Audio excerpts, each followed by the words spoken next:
Olá, sejam muito bem-vindos, pessoal, a mais uma live. Quero agradecer a presença de vocês, de todos vocês que estão chegando e que ainda vão chegar.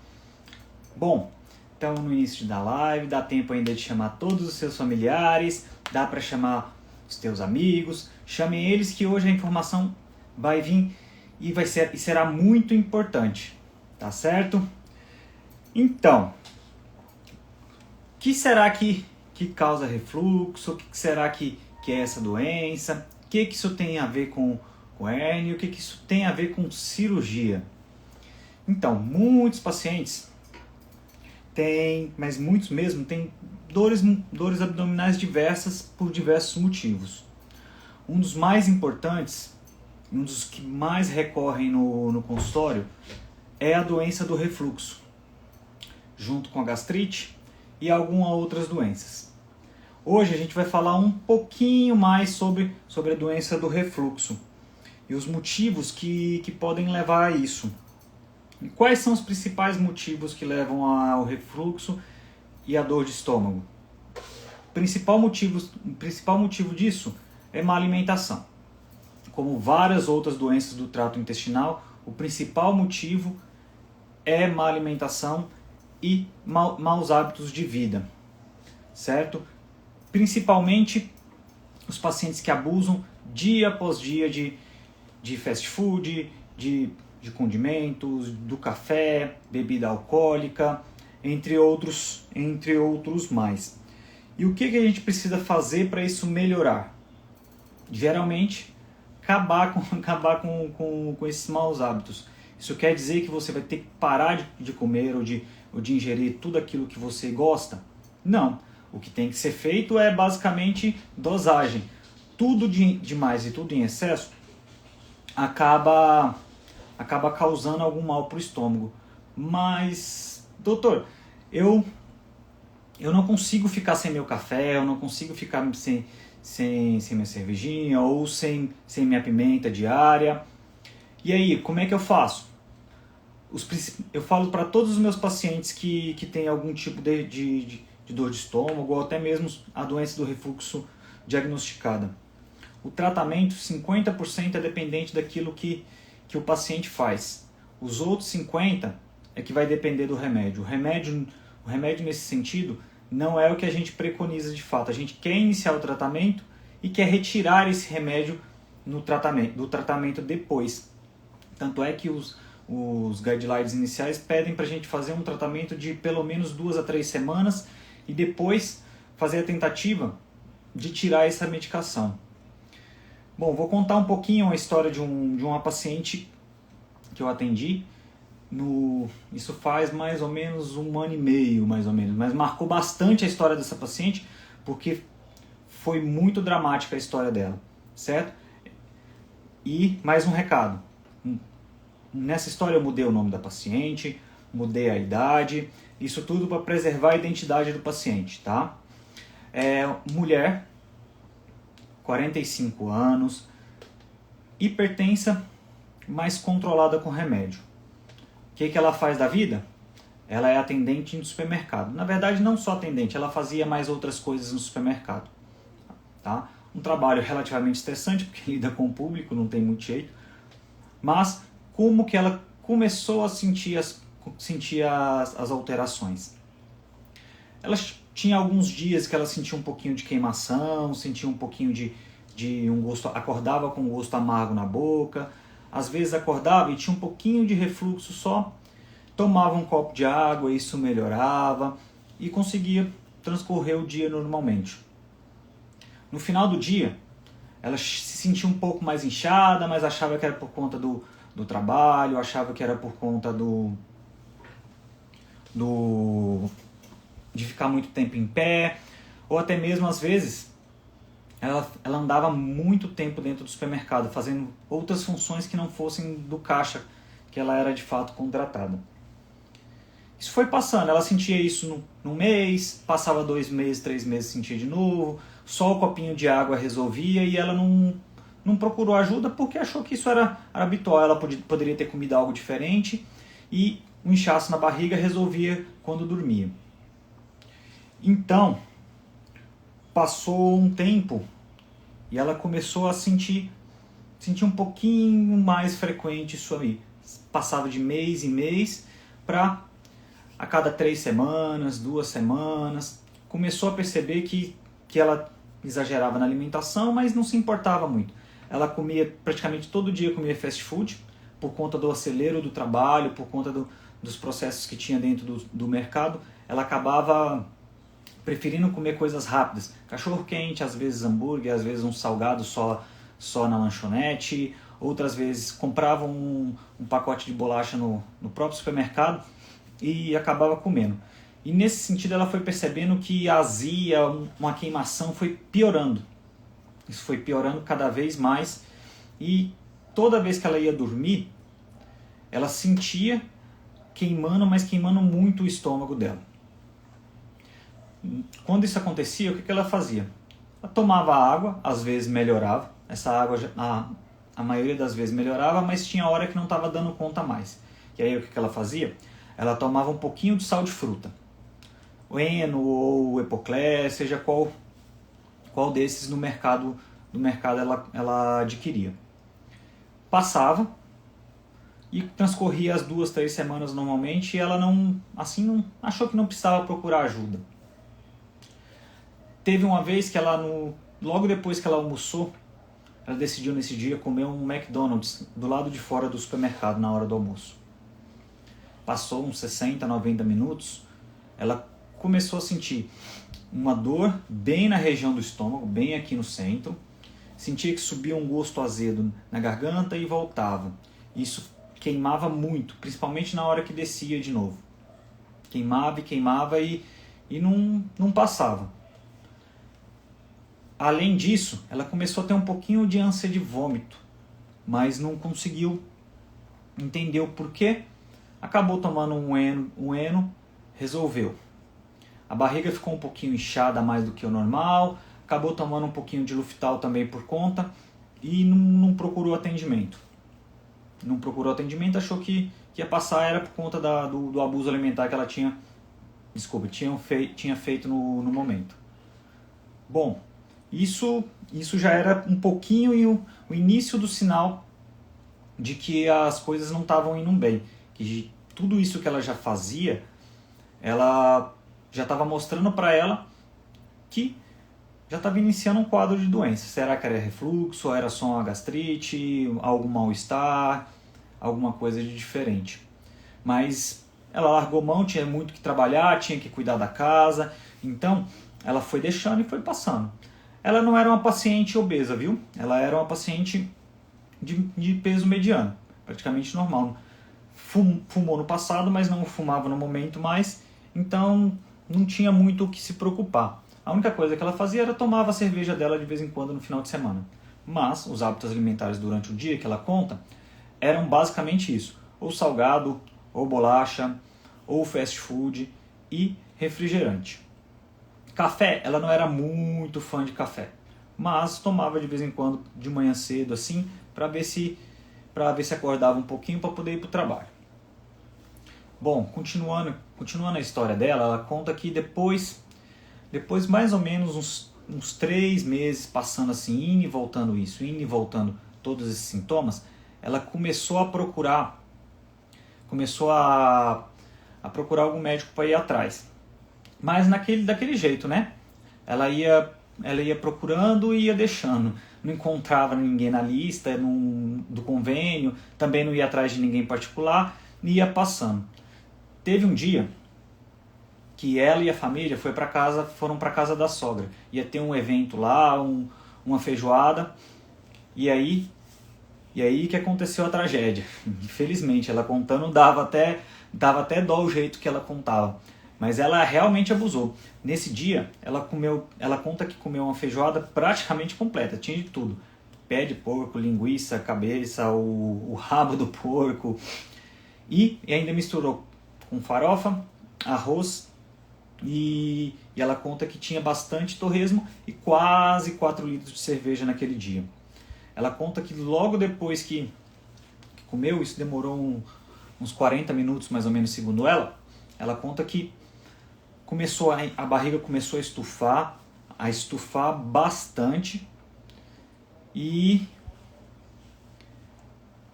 vocês estão me ouvindo? Algumas pessoas estão falando que está sem som.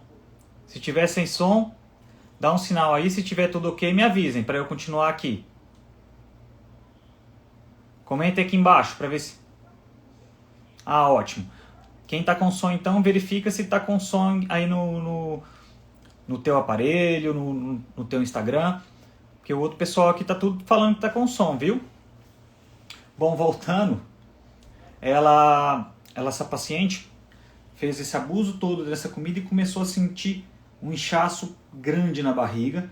E aí começou a sentir um gosto azedo subir, uma queimação forte, muito forte, que parecia uma labareda. Parecia que estava queimando tudo. Isso foi mudando para um aperto no peito tão intenso que parecia que ela estava tendo um infarto, segundo o que ela comenta. E aí, ela ainda não procurou o hospital logo em seguida e tentou resolver em casa mesmo. Ela chegou a se deitar, mas a distensão abdominal, o inchaço da barriga era tão grande que ela começou a sentir falta de ar, ela não conseguia ficar deitada. Ela precisou levantar, precisou ficar sentada e aos poucos foi melhorando um pouquinho, mas ainda continuava aquela sensação de estufamento gigante e começou a aparecer um novo sintoma, um novo sinal, que era a ânsia de vômito e o que a gente chama de globus faríngeo, que é como se fosse uma sensação de entalamento na garganta, não conseguia colocar nada para fora nem ingerir. Ela tentou até tomar água, mas não conseguiu, para ver se melhorava toda essa situação, mas não deu jeito. A dor só estava aumentando e a queimação continuava muito e o estufamento grande. Ela chegou a tentar arrotar algumas vezes, mas não melhorou nada. Chegou no momento que a ânsia de vômito era tão grande que ela chegou a ir no banheiro, colocar o dedo na garganta e provocar esse vômito. Conseguiu melhorar alguma coisa? Segundo ela, sim. Aparentemente conseguiu melhorar alguma coisa, sim. Mas isso que melhorou não foi por completo. Ela conta que o que melhorou de fato foi só a distensão abdominal, porque saiu tudo aquilo. E ainda conta que a queimação piorou depois do vômito. E por que piorou? Será por que piorou? Eu perguntei para ela. Ela conta que piorou porque depois que saiu todo o alimento, começou a sair um líquido verde que queimava toda vez que passava e saía, queimava numa proporção que ela nunca tinha sentido e não imaginava que sentiria isso. Aí o que ela fez? Ela foi e tomou um Buscopan, misturou com bicarbonato de sódio na água e ainda tomou um Eno. Como ela já tinha melhorado do inchaço, ela resolveu então deitar um pouquinho. Ela deitou um pouquinho e conseguiu descansar e dar uma melhora. Só que ela conta que de tudo não melhorou 100%. Sempre ficou aquela queimação chata, azia que não passava de jeito nenhum e aquela queimação na garganta, parecendo que tinha passado um gato e arranhado toda a garganta dela. Nesse dia ela acabou que com a melhora parcial, ela acabou ficando em casa, na casa da sogra mesmo, dormiu, descansou e acordou no outro dia. No outro dia ela conta que acordou com a mesma sensação, com exceção do empachamento, com exceção da distensão abdominal, do inchaço da barriga. Ela acordou com ânsia de vômito, acordou com queimação, arrotando bastante e com azia que não passava. Procurou o pronto-socorro, que não estava aguentando mais. No pronto-socorro, o que fizeram? O que, infelizmente ou felizmente, qualquer pronto-socorro faz, que é dar medicação na veia, verificar se essa medicação melhora, se passar a dor, encaminha para o consultório do gastro. Até porque os sinais e sintomas eram bem típicos mesmo. E aí foi o que aconteceu. Ela acabou tomando essa medicação depois dessa alimentação copiosa e foi procurar o gastro. Levou mais ou menos 1,5 para ela conseguir marcar consulta com o gastro. E aí ela marcou consulta com o gastro e o gastro começou a explicar para ela algumas coisas. Contou toda essa história que eu contei para vocês e explicou para ela que aquilo que eu já tinha comentado lá no comecinho da live com vocês, que de fato ela tem doença do refluxo. Os dois principais sintomas, a queimação que ela tem e a sensação de refluxo que ela sente na garganta, são clássicos que tem doença do refluxo. E aí, ele passou para ela o pantoprazol, poderia ser o omeprazol, poderia ser o lansoprazol, o esomeprazol. Todas essas medicações, no fim das contas, fazem o mesmo efeito, que é melhorar a secreção ácida do estômago, impedindo que esse ácido lese a parede do estômago. E aí gere úlceras ou a própria gastrite ou esofagite. E explicou para ela que ela tinha que melhorar a alimentação dela. Nada de fast food, nada de café, de refrigerante, e parar com a bebida alcoólica. Como cigarro ela não fumava, então isso não entrava em questão. Será que ela fez? Será que ela fez isso? Na mesma hora ela já rebateu o doutor. Mas doutor, eu trabalho muito, eu trabalho o dia inteiro, eu não tenho tempo de cozinhar e não tenho dinheiro para comer de forma saudável. Como que eu vou conseguir fazer isso? Como que eu vou conseguir? E aí, ela explicando que ele falou para ela que tem jeito. Não é o dinheiro que vai trazer dificuldade para isso. Tem muitas refeições saudáveis, são baratas e que dá para comer no dia a dia sem precisar sentar horas e horas para se alimentar. Uma salada, um frango grelhado, usar menos condimento, usar basicamente sal e alho na comida e cebola. Mas mesmo assim ele ainda falou para ela: então, eu não sou o melhor, a melhor pessoa para conseguir, para fazer uma dieta para você. Eu sei te dizer aquilo no geral que você consegue e pode comer. O ideal é que você passe no nutricionista. E encaminhou a paciente para nutricionista. A paciente conta que deixou para lá. Ela não ligou para isso, simplesmente comprou o remédio e começou a tomar o remédio. Passou 2 meses que ela comprou e tomou o remédio. Será que adiantou alguma coisa? Melhorou, segundo ela, mas não melhorou completamente. Não melhorou e foi passando. Ela conta que ela chegou a falar para o médico que ela tinha sim feito todas as medidas que ele pediu, inclusive tomar o remédio, mas aí não melhorou. O que ela fez então? Ela fez o que alguns acabam fazendo no primeiro momento. Acaba enganando a si próprio, na verdade, né? Porque enganar o médico é o de menos. Acaba enganando a si próprio mesmo. Porque o paciente que não faz a dieta certinha, ela acaba dependente de uso da medicação sempre, dependente cronicamente. E não é isso que os gastros e nem a gente como cirurgião quer. E aí, enganado por tudo isso, o médico acabou pedindo uma endoscopia para ela. Percebem que lá no início, quando ela foi para lá, o médico não pediu endoscopia primeiro? E por que disso? Simples. O diagnóstico de doença do refluxo, de qualquer dispepsia que a gente chama, é feito clinicamente, não precisa de exame de imagem para diagnóstico de doença do refluxo, de dispepsia. A gente só pede endoscopia nesses 2 motivos, praticamente.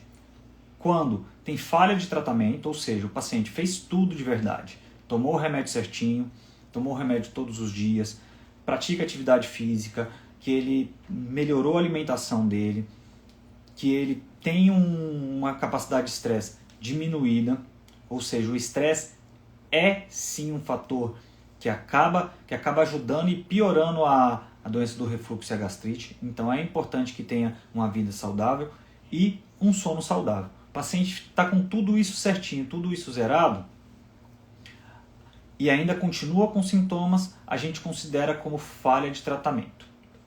E aí a gente vai pedir a endoscopia para ver se tem alguma complicação. Ou então a gente pede a endoscopia de cara quando a gente já pensa em alguma complicação ou quando o paciente tem acima de 45 anos. E que complicações são essas? Geralmente úlceras. Geralmente, se a gente suspeita que tem uma estenose péptica, o que é estenose péptica? É quando o estômago e o esôfago foram francamente agredidos por conta do suco gástrico, por conta do refluxo, que começa a fechar as saídas dali e o paciente começa a ter desconforto na hora de comer. Quando a gente suspeita disso, a gente pede endoscopia direto também, certo? E acima dos 45 anos, por quê? Em busca de algum provável câncer. Isso faz parte do screening oncológico que a gente chama. Pacientes acima de 45 anos, a gente acaba pedindo pelo menos endoscopia e uma colonoscopia, pelo menos uma vez, para ver se está tudo certo. E aí vai passando os controles com o passar do tempo. E foi lá então que ele pediu a endoscopia para essa paciente. A paciente continuava com sintomas e o que veio na endoscopia? Uma esofagite erosiva e uma gastrite erosiva. Isso aí mostra pra gente que já tem sim doença do refluxo, que está saindo suco gástrico do estômago e subindo para o esôfago. Por quê? Porque esse suco gástrico em excesso já está gerando lesão na parede, tanto do estômago quanto do esôfago. Entendeu? E aí a gente já tem um diagnóstico fechado de doença do refluxo. Quando o médico falou para ela contando, quando o médico falou para ela que ela já tinha essas lesões e que tinha perigo de virar úlcera e que essa úlcera tem potencial de virar câncer, ela se assustou e aí se abriu para o médico. Comentou com ele que ela não tinha feito a dieta direito e que só tinha tomado o pantoprazol. E o que esse médico fez? Mudou a medicação dela, passou para uma medicação mais forte, aumentou a dose da medicação de uma vez por dia para 12 em 12 horas e pediu para ela retornar em 4 semanas para ver como que ela ficava. Nisso, ela modificou toda a vida dela. Começou a fazer comida em casa, fazia tudo sem óleo, pouquíssimo tempero, parou de comer pimenta. Ela parou mesmo de fato, mesmo que não precisasse de fato completamente. Parou de tomar refrigerante, parou de comer pimenta, parou de tomar cerveja, que era uma das coisas que deixava ela mais estufada, e parou com o abuso alimentar diário, que era o principal de tudo. Além disso, ela ainda conseguiu passar com a nutricionista, que passou uma dieta para ela, e atividade física ela não conseguiu fazer por conta da demanda de trabalho.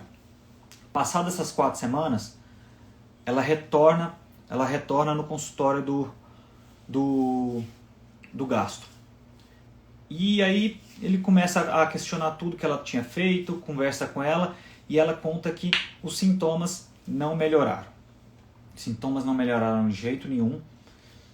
E aí foi quando ele encaminhou a paciente para mim. Ela chegando no meu consultório, ela fala que os sintomas, além de terem continuado, ainda piorou. Sabe? Ele ainda piorou e piorou muito. Ela não conseguia mais dormir na horizontal. Ela tinha que dormir com no mínimo 3 travesseiros, 4 travesseiros para equilibrar e o fluxo de refluxo não descer para a garganta, não ir para trás. E aí, o que acontecia se ela dormia? Ela engasgava à noite e acordava com refluxo sempre se ela não dormisse com esses 3, 4 travesseiros.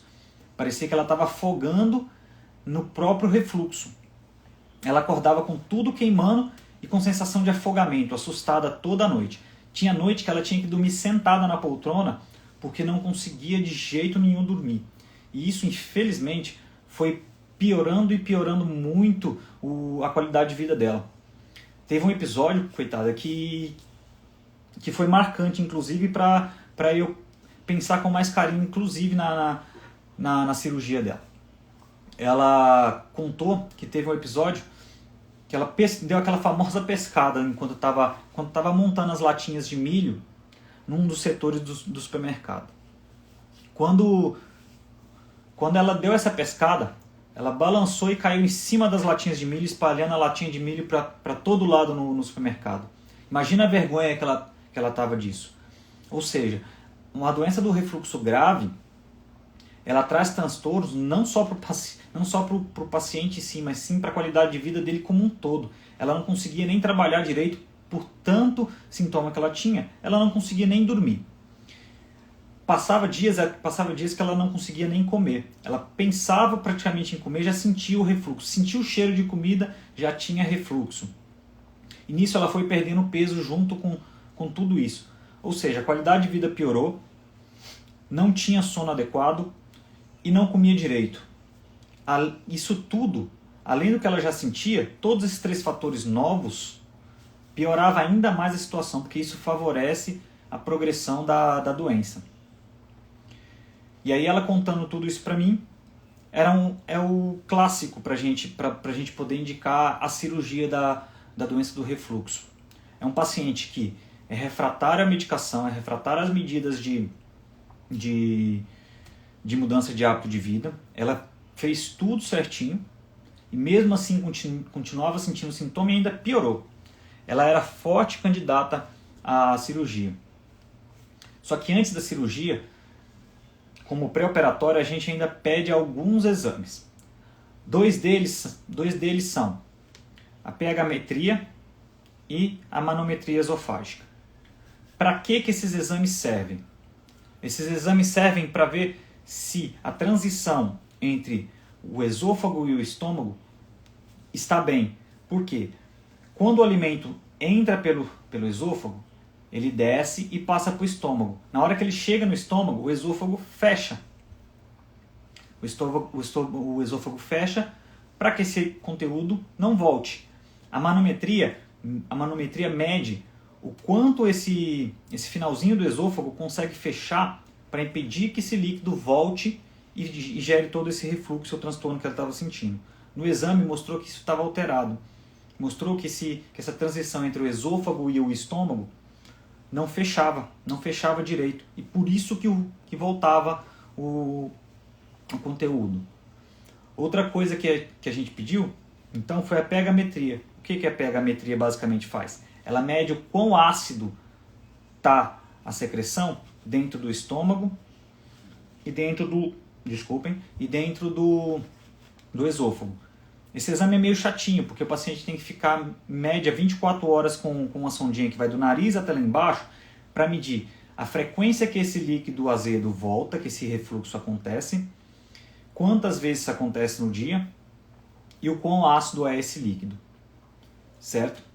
Além disso, eu pedi o que a gente chama de EED, que é um raio-x que a pessoa toma um contraste desce até o estômago, parte do intestino delgado, e se tira vários raios-x.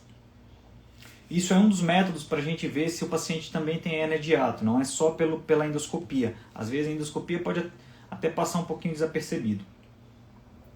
Mas geralmente a endoscopia é a que mais pega as hérnias de hiato de fato. Nela eu tinha visto que estava um pouquinho alargado a transição entre o tórax e a barriga. E aí eu pedi uma nova endoscopia para ela, mesmo antes de pensar na cirurgia. E nessa nova endoscopia veio uma hérnia de hiato pequena. Uma hérnia de hiato que sozinha não era cirúrgica, mas corroborava para os sintomas que ela estava sentindo e até mesmo para piora.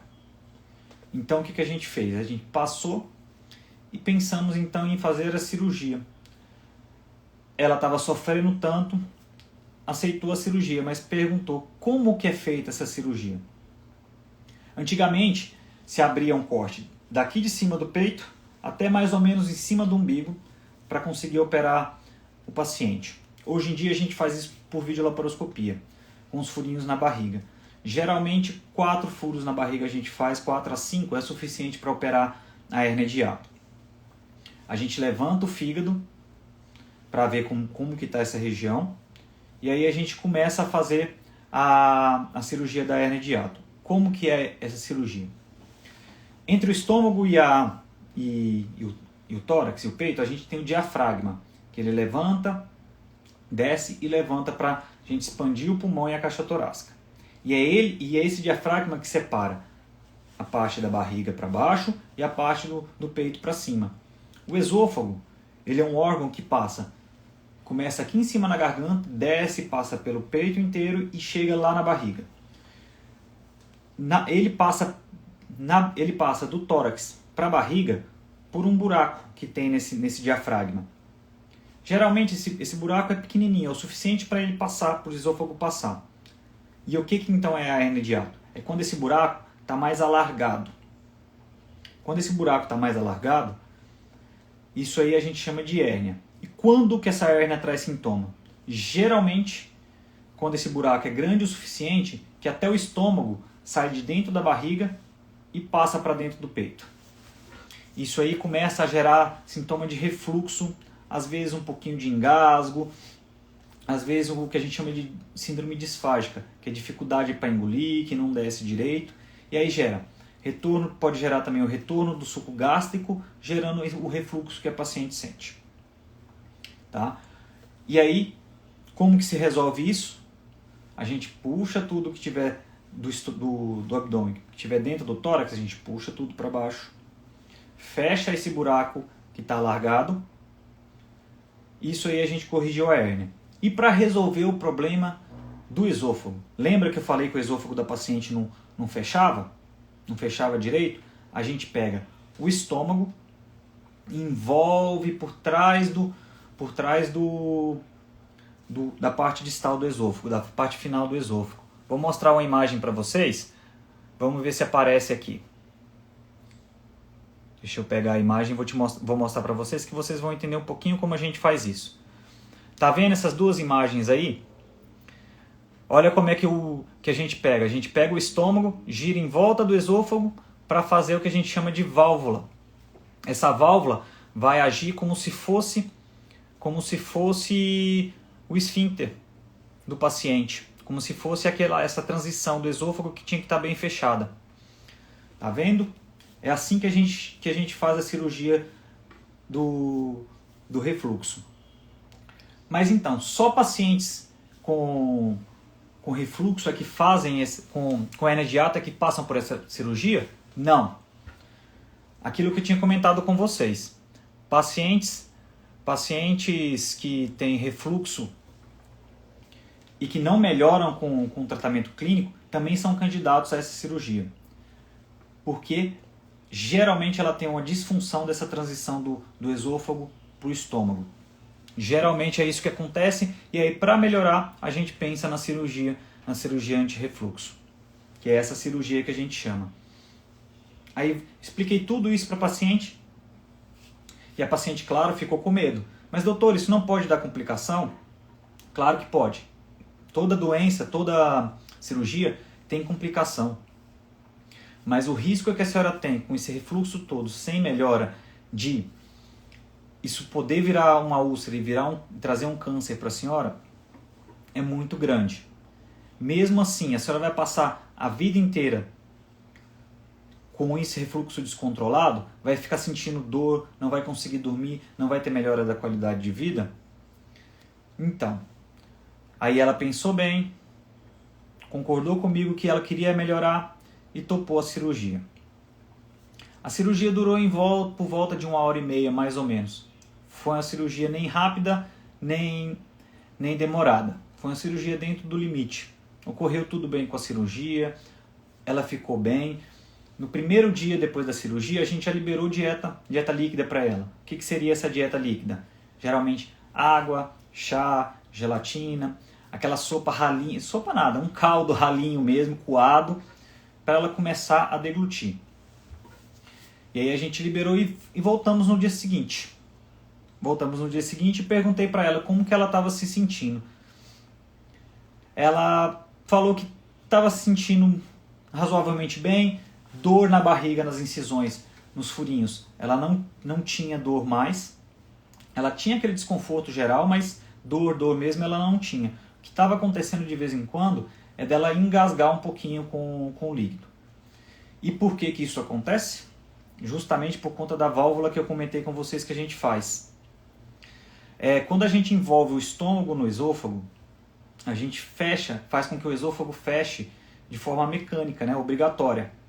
E o espaço para passar a comida fica menor.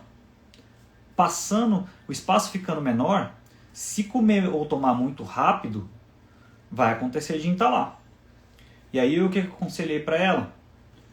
Pega um copinho de café Isso para todas as refeições líquidas. Pega um copinho de café, coloca isso e toma isso aí em pelo menos 4 goles. E devagar.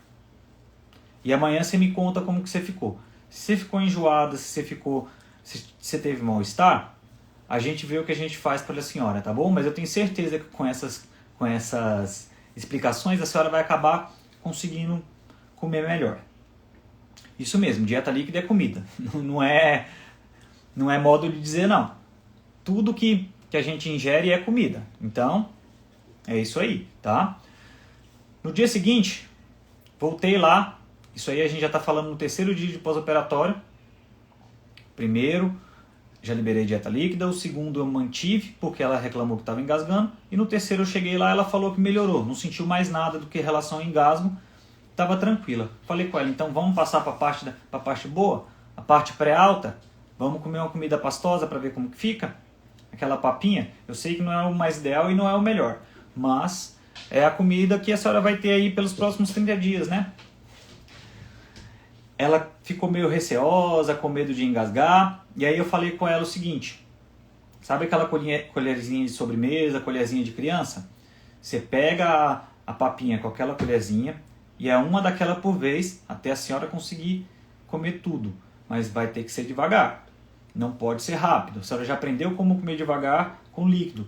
A mesma coisa para a dieta pastosa. E aí a quantidade tem que ser menor. Não pode ser uma garfada grande, não pode ser uma colherada grande. Por isso instruí que fosse uma colherzinha pequena. Voltei no dia seguinte, ela estava super feliz, sorridente, que tinha conseguido comer, não tinha dor nenhuma. E foi o dia que eu dei alta para ela. Ela foi para casa com essa dieta de pelo menos 30 dias, com dieta pastosa. Não tem jeito. Para acostumar a paciente, é melhor que ela começasse com a dieta pastosa, senão poderia ter algumas complicações. Ela poderia entalar, por exemplo, com um pedaço de carne, e aí ia acabar parando no hospital para fazer uma endoscopia para tirar.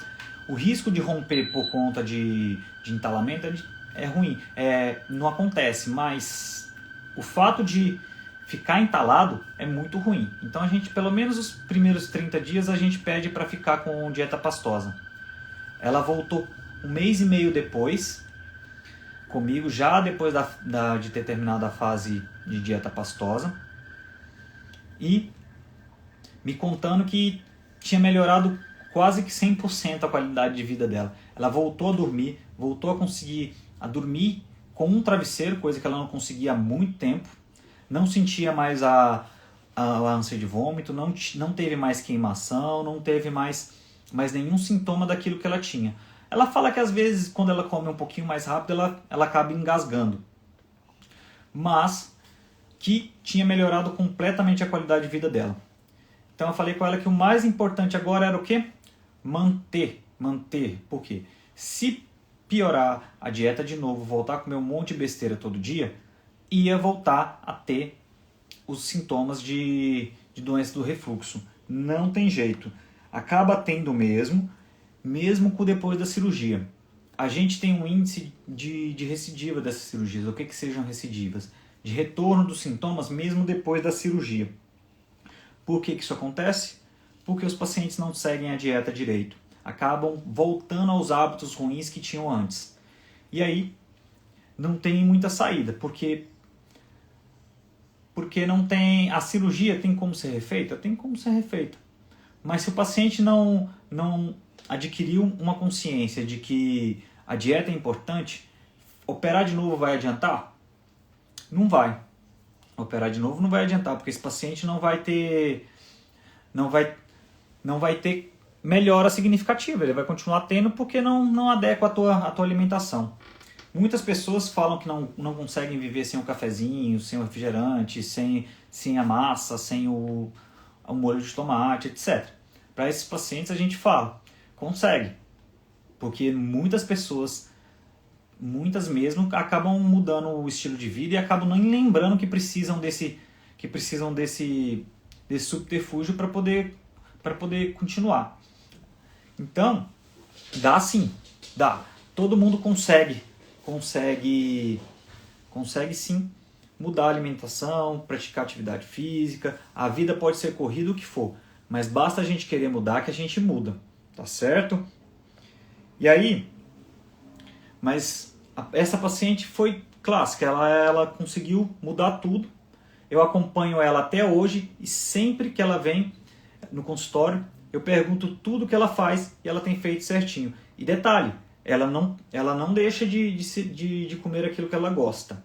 Ela não deixa. Ela faz acompanhamento com nutricionista, ela de vez em quando toma a cerveja dela, ela de vez em quando come um pouquinho de comida gordurosa, ela come um pouquinho mais pesado. E aí que está a chave do negócio. Comer direito não é deixar de comer aquilo que se gosta, e sim é quantidade e frequência. Lembra lá no começo da história que ela comia de tudo de ruim todos os dias? Ruim que eu digo para o nosso organismo, que para a gente o sabor é muito bom, então acaba que a gente vai acostumando e vai levando. Mas pensa comigo que se a gente passar a comer um pouquinho só de vez em quando, acaba suprindo a nossa necessidade de paladar, e aí a gente acaba conseguindo conviver com isso e se alimentando bem. Não precisa comer fast food todo dia. A gente pode comer de forma saudável no dia a dia e um dia no final de semana acabar comendo alguma coisa de diferente. Isso não vai te fazer mal. O que vai te fazer mal é frequência do quanto você se alimenta mal. Isso é que vai fazer mal. E aí eu separei algumas perguntas aqui que costumam ocorrer no consultório. Vou pegar para vocês, talvez sejam as mesmas dúvidas que vocês tenham. Tá? O refluxo. O que é o refluxo? Isso eu já cheguei até a comentar agora com vocês. E o que é esse refluxo? O esôfago não fecha direito e volta o líquido do estômago lá para cima, para a garganta, gerando a sensação de azia, de pirose que a gente fala, de queimação atrás aqui do peito. Às vezes dá uma sensação de uma dor, de um aperto tão forte no peito que parece que vai infartar. Isso aí, muitos pacientes chegam relatando isso, que depois de comer muito mal, aquela comida grande, o exemplo da feijoada é o clássico, que a gente fica estufadão e acaba tendo esses sintomas. Uma carne mais gordurosa, uma picanha ou um pernil, sei lá, exagerando nesse sentido, e aí fica daquele jeito, e aí sobe esse líquido azedo. Isso é que é o refluxo. Isso acaba acontecendo principalmente por conta desse fechamento incompetente do esôfago. Tem outros motivos? Tem, que você pode acabar sentindo? Tem. Todos nós, uma vez ou outra, acabam exagerando e sentindo uma azia. Isso é uma agressão que a própria comida faz, porque ela pede uma quantidade maior de ácido no estômago para digerir aquela comida. Isso acaba agredindo e dando a azia que a gente sente. Fora que quando a gente estufa, a barriga da gente estufa, faz uma pressão empurrando esse conteúdo para cima. Outras coisas que pioram o refluxo, e que não necessariamente é essa falha do esôfago, da transição do esôfago com o estômago. Obesidade, aumento de peso. Por que causa isso? Porque a barriga está tão grande, que faz uma pressão no conteúdo do estômago que faz voltar o conteúdo do estômago para o esôfago. Outra coisa que ajuda bastante, que piora bastante, o estresse. O estresse e falta de sono. Estresse, falta de sono, ansiedade. Por quê? A gente libera muita adrenalina e com o estresse e ansiedade, a gente acaba estimulando a liberação e maior produção de conteúdo gástrico no estômago. Isso acaba voltando demasiadamente para o esôfago, gerando essa sensação de refluxo, de dor de barriga, dor no estômago. Então o estresse é muito importante, o controle do mesmo, para poder ter o controle completo da doença também. Tá? E outra pergunta que vem recorrente e que eu anotei, por que o músculo do esfíncter fica fraco? O que é o músculo do esfíncter? Lá perto do esôfago, que eu comentei com vocês, no final do esôfago, perto do estômago, esse músculo ia fechar. Esse músculo fica fraco e ninguém até hoje sabe definitivamente o porquê que isso acontece. Tá? Tem algumas suspeitas. O cigarro e a própria agressão dos alimentos ruins que a gente come gera essa fraqueza desse músculo. E aí esse músculo vai ficando hipotônico, que a gente fala. Ele não tem tensão suficiente para fechar. Mas a gente não tem nenhum estudo comprovadamente falando disso. Até o cigarro tem alguns estudos falando que geram hipotonia. Uma coisa que é comprovada é que tem algumas medicações controladas, como anticolinérgico, algumas medicações para glaucoma, para Alzheimer, que acabam piorando um pouquinho o refluxo, porque eles deixam mais relaxada a musculatura. Mas não é a maioria dos pacientes. A maioria dos pacientes não tomam esse tipo de remédio. Remédio para pressão alta não causa isso. Remédio para diabetes não causa isso. Tá? O que pode causar refluxo no paciente diabético é no diabético mais avançado. Alguns pacientes diabéticos eles têm a tendência a acumular conteúdo dentro do estômago. Fazer o que a gente chama de estase gástrica. Essa estase, esse líquido parado dentro do estômago, ele tende a voltar para o esôfago e gerar o sintoma de refluxo. Essa azia que a maioria dos pacientes sentem. Mas isso é num paciente diabético um pouquinho mais avançado. Tá? Essa pergunta é boa. Outros sintomas acabam sendo inespecíficos, que algumas pessoas acabam nem pensando nisso. Por exemplo, muitos pacientes têm pigarro o dia inteiro ou uma tosse seca o dia inteiro que nunca descobre. Já passou no otorrino, já passou no pneumo e quando vai fazer a endoscopia está normal. E pode ser refluxo. A pessoa não sente aquela queimação, mas o líquido subiu, passou pelo esôfago, caiu lá dentro passou para a garganta, caiu lá para a via aérea e fica gerando um reflexo de tosse. E aí quando a gente vai fazer a pH-metria e a impedanciometria e a manometria, a gente vai ver que esse paciente tem o esfíncter hipotônico e tem o refluxo. E não sente nenhuma dor. Ele só tem essa tosse e esse pigarro. A gente entra com omeprazol ou pantoprazol, mudança de estilo de vida, passa a comer direitinho e tudo mais, e o paciente se cura do refluxo. Doença do refluxo tem cura sim. Tem cura. A cura é remédio e adequação da qualidade de vida. É igual, por exemplo, na verdade não tem cura, né? A gente tem controle. É igual, por exemplo, a pressão alta. Se tomar o remédio direitinho e fazer dieta direitinho, fica tudo controlado, sintoma controlado e não tem problema no futuro. No caso do refluxo, para até de tomar remédio. Se você adequar a tua alimentação e teu estilo de vida, você não vai precisar nem tomar o remédio a longo prazo. Passou o tempo de tratamento, não vai precisar nem tomar o remédio. Então, doença do refluxo tem controle muito tranquilamente. Só ter adequação da qualidade de vida, ter uma dieta bem regrada, um sono bonitinho e não fumar e não beber.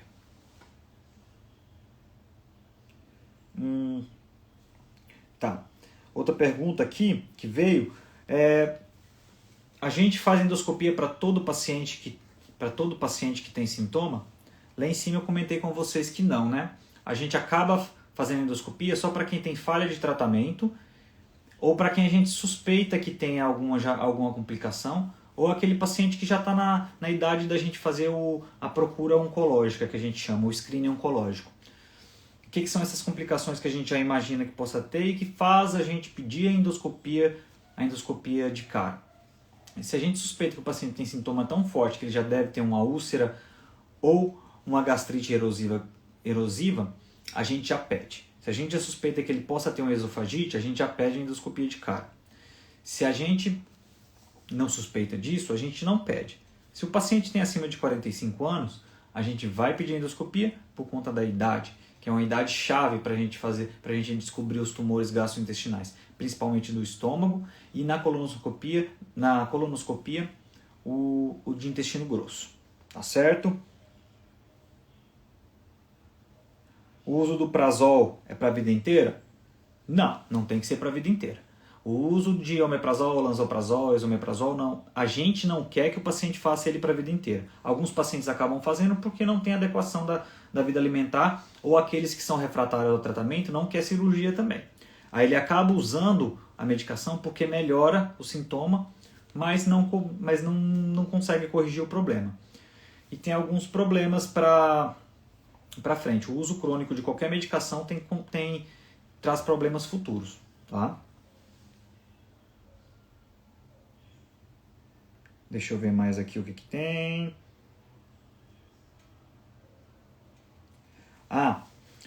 Paciente perguntando sobre H. pylori. A gente faz pesquisa de H. pylori nos pacientes quando a gente tem suspeita de que tenha uma úlcera ou uma gastrite mais forte, alguma coisa assim. Se a gente suspeitou e pediu endoscopia e veio H. pylori positivo, a gente trata. E por que a gente trata? Porque alguns estudos, e os estudos mais fortes, mostram que o câncer de estômago tem uma relação íntima com a presença de H. pylori. Então, se a gente viu na endoscopia, a gente vai acabar tratando. A gente não deixa de tratar se a gente pesquisou pelo risco de câncer que traz o H. pylori. Tá? Então, a gente realmente trata. Tem que tratar com antibiótico e com algum dos prazóis. Além de todas aquelas mudanças de estilo de vida que eu comentei com vocês. Tá? A cirurgia é o último passo. Depois que o paciente fez todos os cuidados e aí ele ficou refratário, ele não melhorou com o tratamento clínico, aí é que acontece isso. A outra pergunta interessante que está chegando aqui. Por que o paciente com refluxo fica rouco? É o mesmo motivo da tosse. O suco gástrico ele sobe até a garganta, entra para trás na via aérea, agride a corda vocal. Na hora que ele agride a corda vocal, ele lesa um pouquinho da corda vocal. E é aí que deixa a rouquidão. É aí que a gente fica rouco. Tá? E tratando a doença do refluxo, a rouquidão passa. Isso aí, o refluxo, o suco gástrico não sobe, e aí tratou, a rouquidão melhora. Alguns pacientes só têm rouquidão e tosse. Só para você ter ideia, e eles ficam atrás de otorrino o tempo inteiro e não conseguem descobrir muito bem o porquê. Até que fazem uma nasofibroscopia, que é um caninho que entra por dentro do nariz, e aí eles veem a corda vocal lesada e um pouquinho de suco gástrico lá na corda vocal. Eles encaminham para o gastro. Aí, usando medicação e mudando qualidade de vida, o estilo de vida, a rouquidão passa. Outra coisa legal. Metaplasia intestinal, o que é isso? Alguns pacientes chegam perguntando para mim no consultório se todo paciente com metaplasia intestinal precisa ser operado. Vamos lá. O que é metaplasia intestinal? É quando o paciente tem tanto refluxo, o refluxo não melhora, ele trata e não melhora e agride a parede do esôfago. Ele tem tanto refluxo que agride essa parede que a célula da parede do esôfago muda. Ela fica parecendo com a célula do intestino delgado. E isso é o primeiro passo para que aconteça o que a gente chama de displasia de alto grau e isso se torne um câncer. Mas metaplasia intestinal é câncer? Não, não é câncer. A gente opera? Os cirurgiões, no geral, quando encontram metaplasia intestinal, se for muito grande a extensão, ou até mesmo moderada e pequena, a gente prefere operar. Por quê? Justamente por conta da chance disso virar câncer. Tá? Mas isso é uma discussão bem complexa, porque a maioria dos gastroenterologistas clínicos, eles preferem fazer endoscopias de repetição e ir acompanhando isso ao longo do tempo, com adequação alimentar, com dieta, e só quando isso aumenta, só quando isso modifica, que eles acabam indicando para o cirurgião operar. Outros gastros acabam pedindo que eles fazem ablação, ou a retirada dessa parte que mudou a célula do esôfago, eles tiram ela por endoscopia. Também é uma das soluções, mas acaba que não tira tudo e a metaplasia pode voltar, mesmo com as adequações alimentares. Então, os cirurgiões são um pouco mais agressivos nesse sentido, mas a gente prefere fazer a cirurgia e acabar com o problema logo. Por quê? Se a gente faz a cirurgia e não volta mais mais líquido do estômago para o esôfago, não vai ter mais agressão nesse esôfago, então não vai ter mais porquê essas células modificarem, ou seja, aquele ácido que estava modificando aquela célula do esôfago, transformando aquela célula de esôfago em célula de intestino, não vai acontecer mais, porque o ácido não está passando mais ali. Por isso que a gente acaba operando os pacientes que têm metaplasia intestinal. A gente só não opera, a gente só acaba não indicando para pacientes que têm metaplasia intestinal a cirurgia se ele tem alguma comorbidade grave. Por exemplo, ele é cardiopata, ele tem uma doença grave do coração, ou ele tem uma asma muito forte, alguma coisa que realmente impeça a cirurgia. Se ele pode passar pela cirurgia e tem metaplasia intestinal, a gente acaba preferindo fazer a cirurgia. Isso é mais conduta do cirurgião. A conduta do gastro é mais acompanhamento e ver se melhora os sintomas. Nenhuma das duas está errada, tá? Mas isso é a diferença. Isso é a diferença. Acompanhar com endoscopia também pode, tá?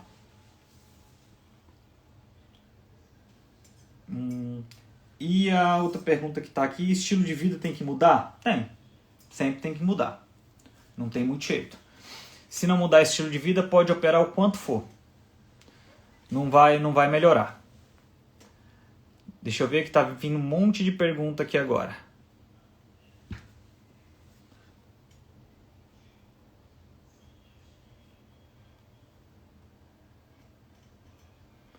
Doutor, lentidão de esôfago é cirúrgico e é a mesma coisa que refluxo?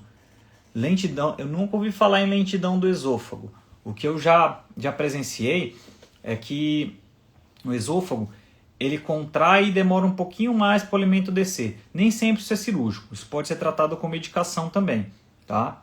Então, tem que consultar o teu médico, tem que investigar direitinho o que é. E se realmente a medicação não ajuda, e a medicação não é propriamente dita um prazol, são outras medicações que tratam esse tipo de coisa, e acaba que a cirurgia nesse caso não é tão necessária, tá?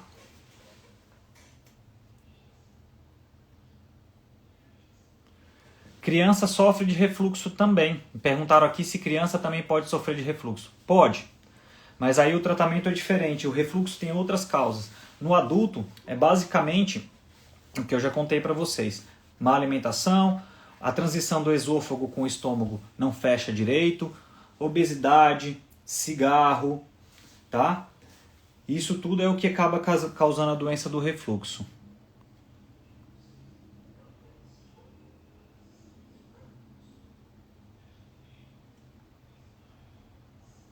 Então, pode. O refluxo pode voltar sim. Principalmente se a gente não fizer uma dieta adequada. Ele pode voltar e pode voltar mesmo. E aí acaba que a cirurgia não resolveu. Tem como fazer cirurgia de novo? Tem. Alguns pacientes se beneficiam da cirurgia novamente? Sim, desde que ele sempre se adeque à alimentação. A alimentação, melhora da qualidade de vida. Já teve casos de pacientes que a gente chegou a fazer bariátrica, porque a cirurgia de refluxo, ele foi operado 2 vezes por cirurgia do refluxo, voltou com refluxo, e aí a gente fez uma espécie de uma bariátrica. A gente não chega a cortar o estômago propriamente dito, a gente só muda o percurso do trânsito intestinal e do trânsito do intestino para ver se melhora um pouquinho o refluxo do paciente. Mas isso é caso extremo, caso mais raro, a gente não preconiza essa bariátrica que a gente, entre aspas, para esses pacientes, mas dá até para reoperar o paciente com doença do refluxo, porque infelizmente pode voltar sim. Deixa eu ver o que mais. Doença do refluxo tem curas, tem controle. Doença do refluxo, como eu já disse, tem controle. Controle com medicação, qualidade de vida, alimentação, tudo isso é o mais importante. Não tem jeito para melhorar qualquer doença do refluxo se não melhorar a qualidade de vida, qualidade de sono, não melhorar a alimentação. E o papel do nutricionista é extremamente importante nesse sentido, porque a gente, como cirurgião ou como gastro, a gente não tem informação e competência para prescrever dieta para ninguém. Tanto é que todos os meus pacientes que têm refluxo, eu indicando ou não indicando cirurgia, eu mando eles passarem no nutricionista. Inclusive se eles têm algum problema, se eles têm alguma condição emocional que atrapalhe, eu peço para passar com um psicólogo e ajustar a parte emocional também, porque a parte emocional é importantíssima no controle da doença do refluxo. Esses pacientes que têm um controle com dieta, com melhora da qualidade de vida, melhora do sono, atividade física, eles acabam deixando de usar remédio em menos de 2 meses. E aí passam a ter uma vida comum, sem remédio, sem nada. Mas não podem desregrar de jeito nenhum. Tá? Eles vão deixar de comer as coisas que comiam diariamente? Vão. Vão deixar de se alimentar daquilo que gostam? Não. Eles podem comer, mas da forma correta. Tá certo? Esôfago, isso eu já acabei de responder. A rouquidão, se tratada direitinho, melhora também, tá certo? Picanha, carne gordurosa, essas coisas a gente tem que tentar tirar. Se a gente não conseguir tirar, tentar reduzir ao máximo, porque gordura, excesso de caloria, tudo isso faz mal. E faz mal mesmo, a gente acaba tendo refluxo e não tem jeito. E para melhorar não adianta só tomar remédio, senão vai viver dependente do remédio para a vida inteira e mesmo depois da cirurgia. A gente como cirurgião, se a gente não vê que o paciente ele adere ao tratamento, se a gente não vê que o paciente faz direitinho as coisas, a gente nem opera. A gente contraindica a cirurgia, porque a gente sabe que esse paciente vai ser operado e não vai ter melhora significativa a longo prazo. Ele vai ter um curto prazo aí que a cirurgia vai melhorar, não vai ter sintoma porque está tudo no início, mas a longo prazo, se ele não melhora a alimentação, não adianta de nada. Tá? E a dieta é pro resto da vida, sim, não tem muito jeito. Tá? Bom, gente, vamos encerrar agora. Eu acho que eu respondi todas ou a maioria das perguntas que me mandaram. Se vocês tiverem qualquer dúvida, qualquer pergunta a mais, pode me mandar no direct, pode me mandar aqui que eu vou acabar vendo e vou responder depois, tá? Mas pode deixar que eu vou responder a todo mundo, tá bom? Se gostaram, comente aqui embaixo que gostaram, compartilhem com todo mundo, eu vou publicar isso no IGTV, vocês podem publicar isso e compartilhar com quem vocês quiserem, tá? Isso aí pode difundir para todo mundo, tá certo?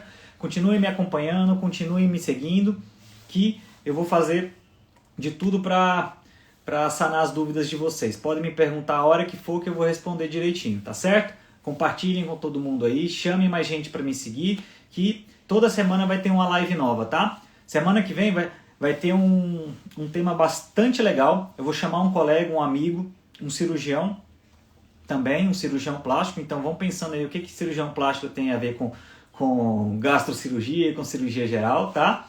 E aí vai ficar no ar aí o tema.